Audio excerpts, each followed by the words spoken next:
News 24 पर 5 की पंचायत में आपका स्वागत है। आपके साथ में हूं मानक गुप्ता। नोटबंदी का 43वां दिन है और आज एक बार फिर आरबीआई ने एक नया नोटिफिकेशन जारी किया है। 2 दिन पहले अपने बयान से यू टर्न लेते हुए आरबीआई ने नया नोटिफिकेशन अब लोगों के सामने रख दिया है। केवाईसी अकाउंट होने पर, यानी नो योर अकाउंट, इसकी फॉर्मेलिटी पूरी करने पर कभी भी अकाउंट में कितना भी पैसा जमा कराया जा सकेगा, कितनी भी बार। इसके लिए सारी सीमाएं हटा ली गई हैं। इसके अलावा बिना केवाईसी अकाउंट होने पर 5,000 से ज्यादा की रकम एक बार में ही जमा कराई जा सकेगी और इसके लिए बैंक का संतुष्ट होना जरूरी होगा। नोटबंदी की घोषणा के 43 दिन में यह 60वीं बार है जब कोई नया नियम लाया गया है या नियमों में बदलाव किया गया है। इसीलिए 5 की पंचायत में आज हम यही सवाल पूछ रहे हैं। जनता परेशान, हर दिन नया फरमान, और सरकार से बैंकों तक आखिर इतना कंफ्यूजन क्यों है भाई? यही है हमारा आज का सवाल। 5 की पंचायत में मेरे साथ बीजेपी से अनिला सिंह है, स्टूडियो में आ चुकी हैं। कांग्रेस से मेरे साथ प्रियंका चतुर्वेदी जुड़ गई हैं। मेरे साथ विवेक यादव आम आदमी पार्टी से, और विश्वास उतगी वाइस प्रेसिडेंट है all India bank employees association के। आप सभी का बहुत बहुत स्वागत। अनिला जी, इतना कंफ्यूजन क्यों है?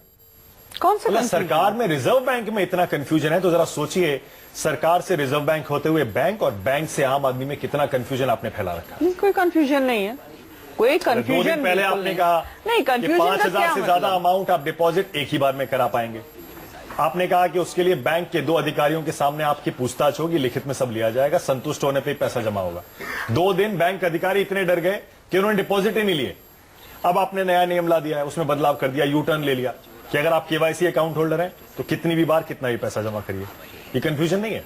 नहीं, देखिए, कोई कंफ्यूजन नहीं है। और हमारी सरकार ने शुरू से बहुत क्लियरली ये बात बताई है कि we are open to suggestions. हम सजेशंस, जो भी सुझाव आते हैं, हम अगर सरकार के लिए और देश के लिए अगर वो ठीक है तो हम उसको स्वीकारेंगे, चाहे वो विरोधी दल से आ रहे हो, चाहे वो आप और जैसे आम इंसान से आ रहे हो। तो अगर उन्होंने कोई फैसला किया और लगा कि नहीं, ये जो है इससे परेशानी ज्यादा बढ़ रही है, रिवर्स बैंक बना दिया रिजर्व। नहीं, रिजर्व आप तो देखिए, आप प्रियंका बैठी है, देख लीजिए, अभी वो बताएंगी क्यों कांग्रेस की भाषा मत बोलिए मानी जी। बना दिया। कांग्रेस की भाषा मत बोलिए। कांग्रेस तो बेचारी बहुत परेशान है और मुझे पूरी जनता परेशान है आपके नए बदलते नियमों से। नहीं, जनता बिल्कुल परेशान नहीं है। उसका उत्तर आपने देख लिया कल चंडीगढ़ के रिजल्ट से। आप छोड़िए, चंडीगढ़ में जो रिजल्ट आए हैं, अपनी जगह मैं कह रहा हूं 2 दिन वो आईना दिखाई दे दिया है कि जनता परेशान है या ऐसे विरोधी दल परेशान है जिनके अपने कारण है परेशान होने के। जो नया नियम आया ना अनिला जी, नया नियम कि 5,000 से ज्यादा की रकम एक बार में जमा होगी, वो भी बैंक अधिकारियों के संतुष्ट होने पर। 2 दिन होना चाहिए कि नहीं होना चाहिए? 2 दिन लोग अपने पैसे लेके बैंकों से बैरंग लौटे हैं। बैंक के अधिकारियों ने पैसे लेने से मना कर दिया। आप कह रहे हैं जनता परेशान है कि अगर एक फैसला लिया गया, उससे बहुत ज्यादा इनकन्वीनियंस बढ़ रही थी बैंक अधिकारियों को, तो उनकी सुविधा के लिए अगर एक ये कि भी केवाईसी आप डिक्लेयर करके और आप आगे और पैसा डाल सकते हैं। नहीं, अगर कोई प्रॉब्लम आई है तो बहुत माइनर सी चीज है। मैंने बताया ना, पब्लिक बिल्कुल परेशान नहीं है। आपसे और हमसे भी केवाईसी मांगी जाती है और हम भी देते हैं उसको।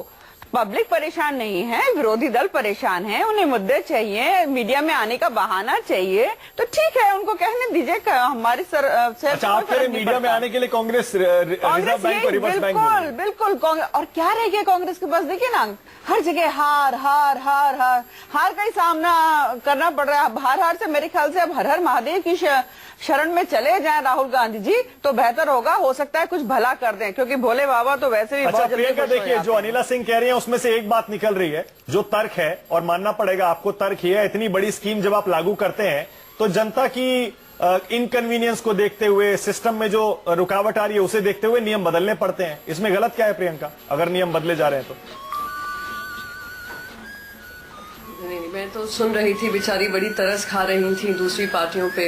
अपनी पार्टियों ने क्या क्या तकलीफें आम आदमी पे डाली हैं उसके बारे में तो ये टिप्पणी देंगी नहीं। इनके हिसाब से तो जैसे बागों में बहार है जैसा सिचुएशन है 2014 से वो बना हुआ है। 100 आदमी मर गए हैं, उसके बारे में हम चिंता नहीं करते। हम क्यों बात करें उसके बारे में?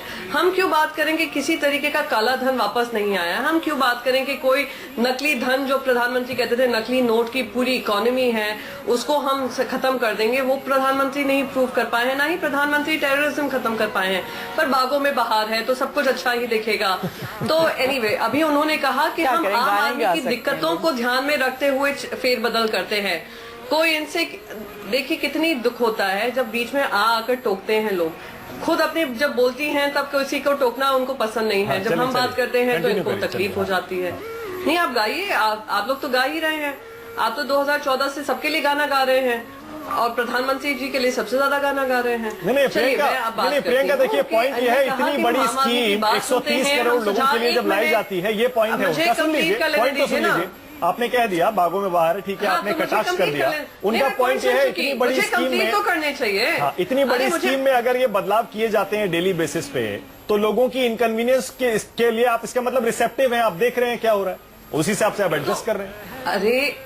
अरे थोड़ा पेशेंस रखिए। मैं उस पर भी आ रही थी क्योंकि उन्होंने काफी सारी टिप्पणी की थी, तो मुझे भी उतना समय दीजिए जितना मैडम को दिया गया है।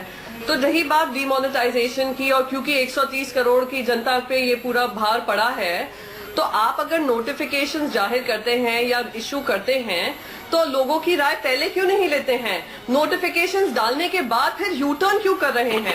और ऐसा क्यों है कि आरबीआई एक बात कर रही है, हमारे फाइनेंस सेक्रेटरी दूसरी बात कर रहे हैं, हमारे फाइनेंस मिनिस्टर तो कुछ आगे बढ़कर बात कर रहे हैं, और प्रधानमंत्री तो क्या बात कर रहे हैं किसी को समझ में ही नहीं आ रहा है।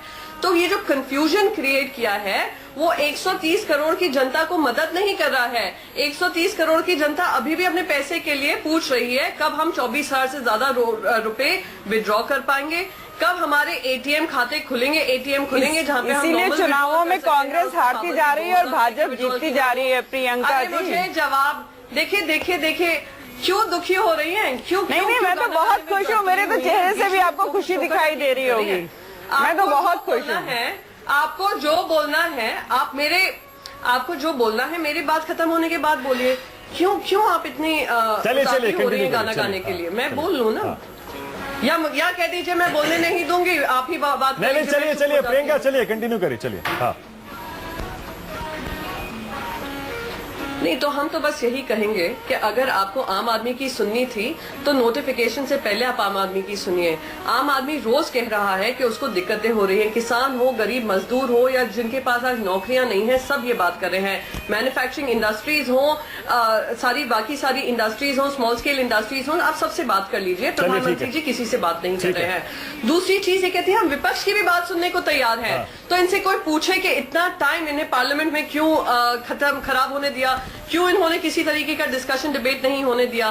तो ये जो बात करते हैं ना, आप लोग हल्ला तो आप लोग मचा रहे थे, हम लोग तो चाहते थे कि चर्चा हो, नहीं पर नहीं, सड़कों पर पार्लियामेंट पे शोर मचाना जो है कांग्रेस और उसकी अलाइड पार्टीज का काम रहा है। कोई चर्चा होने ही नहीं दी आप लोगों ने, क्योंकि आप चाहते ही नहीं थे कि कोई इम्पोर्टेंट बिल्स पे डिस्कशन। हालत देखिए बेचारी, मेरी हालत बहुत अच्छी है और बेचारी हालात भी जो है 2.5 वर्ष से बेहतर होने शुरू हो गए हैं और बहुत अच्छे होंगे। तो अगर इतना ही बागों में बहार है ना, तो आप शांति होकर सुनिए, दूसरों की बात सुनिए। चलिए प्रियंका एक सेकंड, आपके पॉइंट्स हो गए। प्रियंका एक सेकंड रुकिए, मुझे विवेक यादव और बाकी और मेहमान है उनके साथ भी जाना है। पहले विवेक जी आपके पास आ रहा हूं, उसके पास आऊंगा विश्वास जी आपके पास। विवेक जी, आप तो शुरू से ही डीमोनेटाइजेशन, नोटबंदी के खिलाफ रहे हैं, बार बार नियम बदले जा रहे हैं, एक बार फिर से जो ये नया नियम आया और फिर 2 दिन में ही इसे वापस लिया गया। विवेक जी, आप भी रिजर्व बैंक रिवर्स बैंक बन गया है, उसी के साथ हैं, उसी नारे के साथ हैं? मानक जी, एक तो आवाज कम आ रही, इसको ठीक करा दीजिए जी। दूसरा, मैं अपनी बात स्टार्ट यहां से करूंगा कि पूरे देश का मजाक बना दिया डिमोनेटाइजेशन के नाम पे। जिस तरह से कहा गया था कि शुरू में भ्रष्टाचार खत्म होगा, आतंकवाद पे अंकुश लगेगा और बहुत सारी चीजें ठीक हो जाएंगी, इसके पीछे जो मंशा अरविंद केजरीवाल जी ने शुरू से बताई है, बस वही मंशा है कि जो खाली हो चुकी बैंकें, उद्योगपतियों को लोन देने के बाद जो बैंकें खाली हो चुकी, उनको भरने का एक प्रयास है जिससे उन उद्योगपतियों का ऋण माफ किया जा सके। पूरे प्रकरण को अगर आप देखें तो एक अजीबोगरीब हालत है, जैसे एक गांव में कोई झोला छाप डॉक्टर होता है, सुबह सिरदर्द की एक गोली दे देता है, उससे फायदा नहीं होता, दोपहर में फिर ले जाइए, तो शाम को फिर ले जाइए। ये हालत बना दी है रिजर्व बैंक के नियमों को लेकर के, जिस तरह से फेरबदल हो रहा है कि सुबह कुछ कहेंगे और फिर आज शाम आते आते तक वो उस निर्णय को पलट देंगे। तो पूरा मजाक बना के रख दिया है इस पूरे डिमोनेटाइजेशन के नाम पे, और आम आदमी परेशान है, लाइनों में लगा हुआ है और लोगों की मृत्यु हो रही है। और दूसरी तरफ भारतीय जनता पार्टी दम्भ और गुरूर में चूर है और वो कहते हैं कि नहीं सब कुछ बहुत ठीक है, लोग खुश हैं, इनको लोगों की तकलीफ और परेशानी दिखाई नहीं देती। मैं आपसे फिर कहता हूं कि जो हश्र इनका शाइनिंग इंडिया के समय में हुआ था, फील गुड फैक्टर ये पूरे देश के अंदर चला रहे थे, वही हाल इनका आने वाले चुनाव में होगा। और भाजपा और कांग्रेस दोनों की आप देखिए नीयत क्या है। यही राहुल गांधी जी जो कल तक कहा करते थे कि मैं बोलूंगा तो भूकंप आ जाएगा, उनके व्यक्तिगत भ्रष्टाचार के प्रमाण हमारे पास हैं। अब कौन से प्रमाण उन्होंने दे दिए? जो 1 महीना पहले अरविंद केजरीवाल जी ने जो सारे तथ्य और सारे दस्तावेज सामने ला करके रखे थे, उन्हीं को लिए पूरे देश में घूम रहे हैं। दोनों पार्टियों को कोई लेना देना नहीं है, वो राजनीति कर रहे हैं। अच्छा, उन्होंने अभी ये नहीं कहा है कि ये वही वाले सबूत हैं। एक सेकेंड विवेक जी, देश के लोग, विवेक जी, राहुल ने ये नहीं कहा, राहुल गांधी ने कि वही वाले सबूत हैं जिससे वो भूकंप लाने वाले थे। हम तो ये उम्मीद कर रहे हैं कि वाकई कुछ ऐसा हो जिससे भूकंप आए, जिससे लगे तो सही। इतना इंतजार किया है हमने भी, संसद में उन्होंने इतना इंतजार कराया, बाहर भी इंतजार करा रहे हैं वो। ये आप सही कह रहे हैं कि आज जो उन्होंने बात कही है वो पुरानी बात है, उसमें नई बात तो मानक जी यही तो हम जानना, देश यही तो जानना चाहता है कि वो सबूत थे कौन से। चलिए ठीक है, हम 7 बजे सबसे बड़ा सवाल में इस पर भी बहस करने वाले हैं विवेक जी, लेकिन एक सेकंड डील हो जाती है, ठीक है ना, सही है, इस पर भी बहस होगी करके। और अब फिर वही बात जो 1 महीना पहले अरविंद जी, ठीक है विवेक जी, एक सेकंड अनिल जी, छोटा सा जवाब देख लीजिए। दोनों का एक कहना, आ रहा हूं विश्वास जी, एक सेकंड में आपके पास आ रहा हूं। देख लीजिए दोनों ने जो पॉइंट उठाया वैलिड पॉइंट है, जनता को परेशानी हो रही है। प्रियंका जो कह रही है और जो विवेक कह रहे हैं, पहले नोटिफिकेशन लाने से पहले जरा सोच समझ कर लेते, विचार विमर्श कर लेते। अच्छा मानिक जी, एक चीज 10 दिन बचे हैं, जिन लोगों ने बैंक में पैसे जमा नहीं कराए उनके लिए आपने ये बैंकों के अधिकारियों से पूछताछ करने का नियम ला दिया। भारतवर्ष जो है क्या लोकतांत्रिक देश है? यहाँ पर जनता सर्वोपरि है। जनता का जो आदेश है वो किसके साथ खड़ा हुआ आज की तारीख में? भारतीय जनता पार्टी के साथ। जितने चुनाव हुए हैं अभी हाल फिलहाल में, हर जगह भारतीय जनता पार्टी का परचम फहराया है। तो सीधी सी बात है, जनता परेशान नहीं है, जनता तारीफ कर रही है मोदी जी की।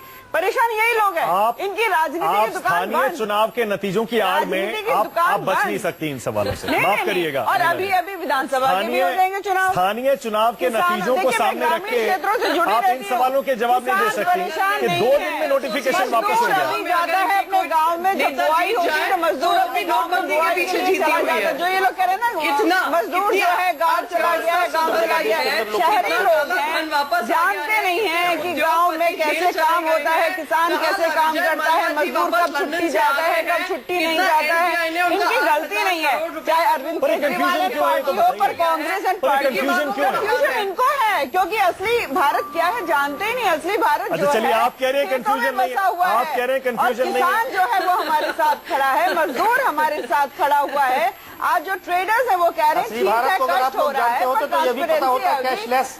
अच्छा, एक लाल फीताशाही बंद हो रही है, सबसे बड़ी बात ये है। सब विश्वास जी के पास जा रहा हूं। प्रियंका एक सेकंड रुकिएगा। विश्वास जी जरा आप बताइए, आप तो बैंकिंग में जितने एम्प्लॉइज हैं उनकी एसोसिएशन के वाइस प्रेसिडेंट हैं।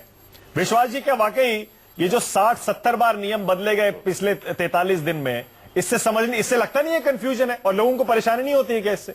और बैंकिंग में जो काम कर रहे हैं वो उनको भी देखिए, रिजर्व बैंक ऑफ इंडिया का प्रिरोगेटिव था कि डिमोनेटाइजेशन की पॉलिसी वो तय करे, लेकिन ये पॉलिसी तय तो प्राइम मिनिस्टर ने की है। उसके बाद इम्प्लीमेंटेशन का सवाल भी रिजर्व बैंक ऑफ इंडिया ने करते वक्त कोई स्ट्रेटेजी, कोई प्लानिंग नहीं है, तैयारी नहीं है। और नोट अभी आरटीआई के जरिए पता चला है कि 4.25 लाख करोड़ ही 2000 के नोट थे। अब जाके रोज उठ के आज 60वां उनका इंस्ट्रक्शन बाहर आ चुका है। इसका मतलब RBI is a most confuse bank. RBI is now taking a ridiculous preposition. अब दुनिया भर में हमारी एक छीतू हो रही है, हंसी हो रही है कि आम आदमी, करोड़ों लोगों को एक परेशान करने वाला रेगुलेटर आज खुद ऐसे पोजीशन पे है जो गवर्नमेंट उसको नचा रहा है। उसकी ऑटोनॉमी आज खतरे में है और फाइनेंस सेक्रेटरी रोज उठ के एक नियम चेंज कर रहा है, तो हमारी आरबीआई की ऑटोनॉमी खतरे में है। ये तो साफ साफ लोगों के सामने नजर आ रहा है। आपने तो बहुत गंभीर आरोप लगा दिया। मैं उम्मीद ये कर रहा था आपसे विश्वास जी कि आप आरबीआई और सरकार पर सवाल उठाने के साथ साथ बैंकिंग में जो ये करप्ट लोग बाहर निकले हैं ना, जो अरेस्ट हुए हैं या जिनके खिलाफ जांच चल रही है, उनके खिलाफ भी तो कुछ बोलेंगे। इसके बारे में बताना चाहता हूं मैं। उन लोगों ने भी कोई भला नहीं किया है आम लोगों का जो लाइनों में खड़े थे। हाँ, मैं ये कह रहा हूं कि पब्लिक सेक्टर बैंक और प्राइवेट सेक्टर बैंकों में ज्यादा पैसा Axis bank, HDFC bank, ICICI बैंकों को मिला है। जितना पैसा उनको मिला उतनी उनका ब्रांच नेटवर्क नहीं है। और आप देखेंगे कि अब तक 375 करोड़ रुपए जो 2000 के नोटों में आपके वार्ड में मिले हैं या उनके गोडाउन में मिले हैं, ये जो रेड्स पड़े हैं ना ईडी और सीबीआई के, उसमें मिले हैं, ये अच्छी बात हुई है। ऐसे लोगों को जेल भी हो गई तो भी अच्छा होगा। लेकिन आप ध्यान में रखिए कि 10 लाख बैंक एम्प्लॉय ने 10 तारीख से लेके आज तक इतना काम किया है, लेकिन वो परेशान है। उसमें से कुछ लोग गुजर चुके हैं और हमारे ग्राहक भी गुजर चुके हैं, लेकिन काम का दाम बैंक एम्प्लॉय को नहीं मिला है।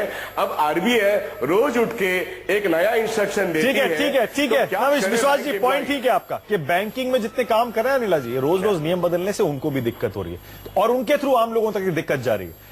सोच समझ के क्यों नहीं कोई फैसला लिया जा सकता? देखिए ये तो बहुत यू टर्न लेना पड़ा, इसी से साफ हो गया कि फैसला गलत था। यू टर्न की बात नहीं है। देखिए एक आपको प्रशंसा करनी चाहिए सरकार की कि अगर उनको लगा कि नहीं अब 10 दिन बाकी हैं, 10 दिन पूरी तरीके से नहीं बाकी हैं, 8 दिन बाकी हैं, और ये तो अच्छा किया कि इसे वापस ले लिया, बहुत परेशानी हो रही थी और वापस कोई विजन ही नहीं था।